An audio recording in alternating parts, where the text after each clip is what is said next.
Welcome to Deadly Dames. So yesterday I did a pickup video just showing everything that I picked up last week, and it wasn't until I started to put those movies away that I realised I'd actually forgot to lift The Wailing, which was a movie that I actually watched last week and I did pick up last week as well.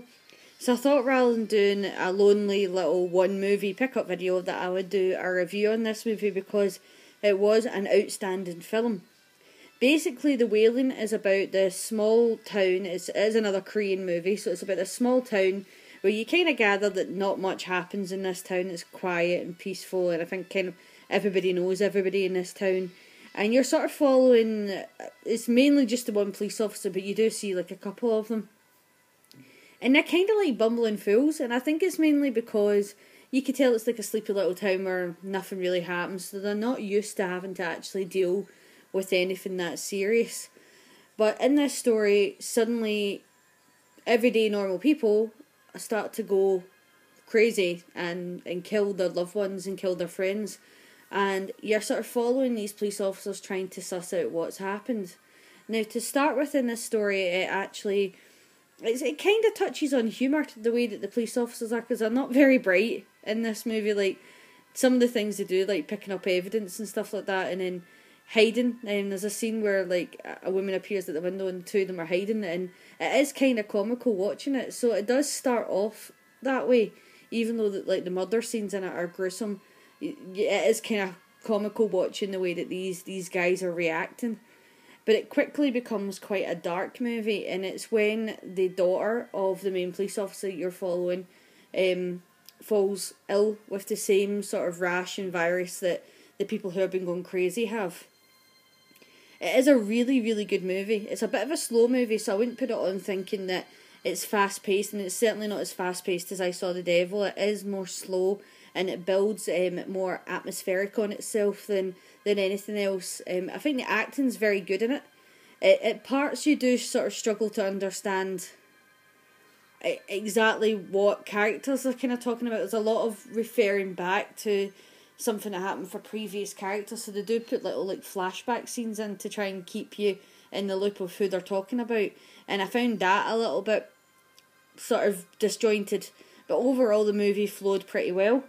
Near the end the movie gets really dark and it starts to get more brutal with the stuff that's happening, and I especially loved the ending to the film. And I don't want to do spoilers by saying what the ending is, but the end leaves you with a big question mark, and I like movies like that because it does end, so it's not like it does just ends and there's no answers to your questions. You do get answers to your questions, but it leaves you with a question mark as to whether the answer that you think you've got is actually the right answer. And I like movies like that. I like movies with a bit of mystery to them.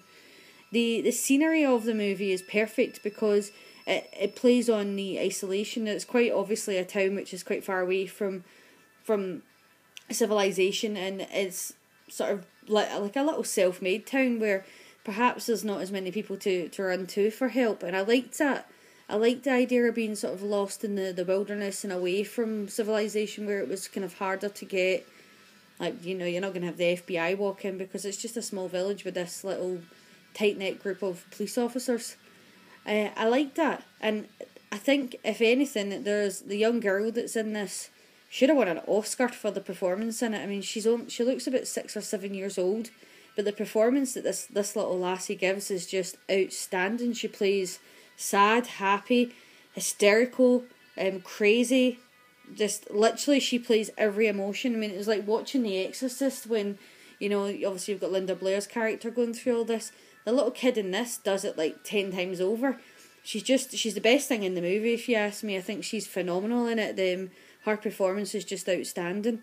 But yeah, I really, really, really enjoyed The Wailing. I thought it was definitely an interesting story. It's definitely a story that I've not seen, and certainly I found that compelling, because a lot of movies you put on and they're just a rehash of something else that you've already seen. This was certainly a bit different, and I really, really enjoyed it. And if you're looking for a movie which it's a bit slower, don't let that put you off though, because there's plenty of movies out there that are slow burns, like The Witch, for example, that are fantastic films. So it is a bit of a slower movie, but if you're looking for a movie which has really thought about what it's going to do, and it's really thought about making something a proper mystery, then this is the movie for you. I definitely would recommend to anyone out there who likes supernatural movies but also likes kind of like buddy cop movies, that this could be the movie for them. I definitely would watch this film again, which is why it was on my shelf and why I missed it when I was doing my this week's pickup video.